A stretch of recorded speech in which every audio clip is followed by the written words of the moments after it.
Hello everybody and welcome to The Game King. I'm your host, Brandon Alanis, and we made it to week 2. This show just might be working out after all. Our big headliner of the week comes from Nintendo, who brought us a fantastic Nintendo Direct. But before we jump into that, some smaller highlights from the week.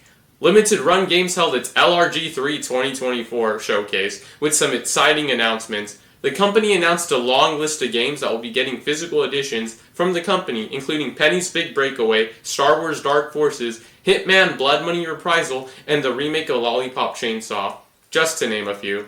There will also be some new Carbon Engine releases, including the Bubsy Collection, Clock Tower, the Getz Trilogy, and both Tomba and its sequel. While LRG may have its problems as a company, it's great to see these classics being preserved on modern platforms. During LRG3, Ubisoft also made an appearance with Beyond Good and Evil 20th Anniversary Edition, a remaster of one of my favorite games of all time, that actually leaked just last year.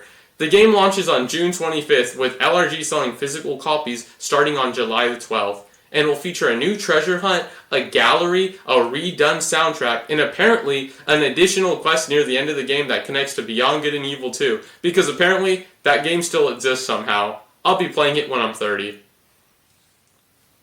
Nintendo gave us a fantastic Direct this week and showed us that the Switch still has some life in it as we quickly approach the next console release, which is rumored to launch sometime next year.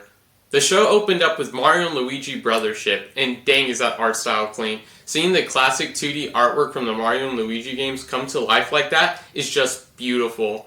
The new game in the RPG series is set to launch on November 7th, and I would also love to point out how good that title is because this was described as a seafaring adventure, and the game is called Brothership.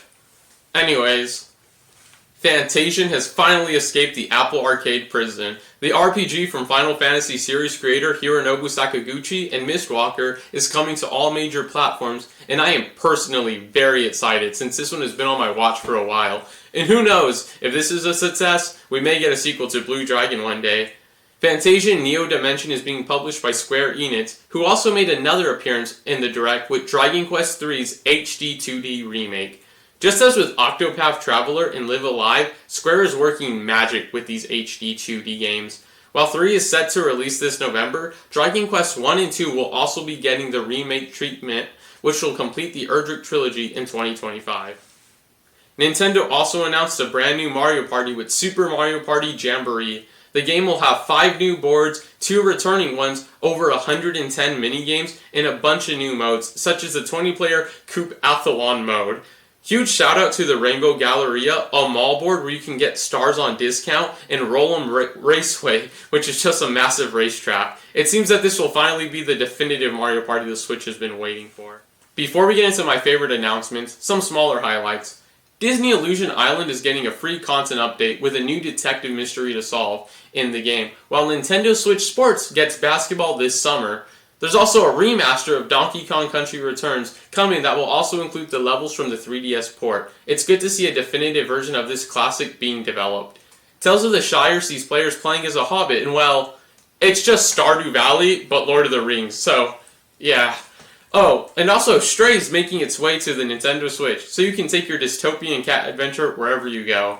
Now, onto my favorite announcement of the entire Direct. Marvel vs. Capcom Fighting Collection Arcade Classics. X-Men Children of the Atom, Marvel Superheroes, The Punisher, X-Men vs. Street Fighter, Marvel Superheroes vs. Street Fighter, Marvel vs. Capcom, and Marvel vs. Capcom 2. We are so back. All of these games in one single collection. This is amazing. Every single title will be getting rollback netcode and be releasing on Nintendo Switch, PlayStation 4, and PC sometime this year. I will be there day one to take a ride. I actually like to take notes during game showcases, and all I have written down for this reveal was, oh my god, somebody hold me, and this isn't real. So, yeah. The Legend of Zelda Echoes of Wisdom releases on September 26th and will be the first time Princess Zelda leads her own game as she sets out on a quest to save Hyrule. And yes, this is the first time. There has never been another time. Do not go fact check that for your own sanity. The game will be in the same toy-like style as the Link's Awakening remake from a couple years back. And while the graphics may be simple, I think there's a lot of really awesome game design mechanics happening behind the scenes. Zelda will be able to capture objects and save them into her staff. then place them anywhere in the overworld, such as saving a table to your staff, then placing multiple tables by a cliffside to climb it. With how innovative Tears of the Kingdom was last year, it's great to see this innovation continue with the 2D games too. With Echoes of Wisdom, Mario Luigi Brothership, and Princess Peach Showtime from earlier this year, I think it's awesome to see Nintendo still making these handheld-esque titles along with their bigger classic main title console games. I had a fear going into the Switch generation that we would lose these kind of games, but Nintendo has shown that there's room for all kinds of games in their first-party lineup. Speaking of big classic console titles, the Nintendo Direct ended with Metroid Prime 4. After 7 years, development being reset and handed back to Retro Studios, the game is real. It's clearly setting itself up to be the Switch's last big hurrah, and man does it look good. Retro is working some magic with the graphics and environments. The gunplay also looks like a huge improvement over Prime 3, which came out a very, very long time ago at this point. While we didn't get to see much, the tease of that jungle at the end looked really good, and I can't wait to get my hands on this game. Metroid Prime 4 is set for release in 2025, and I do think we all have the same question if this may also be a Switch 2 launch title, in the same vein as The Legend of Zelda Twilight Princess or Breath of the Wild, but that remains to be seen. And with that, we have made it yet another week. I hope to see everyone back here again next week as we wait to see what news the game industry brings us. This has been The Game Ping. I'm your host, Brandon Alanis, and see you all soon.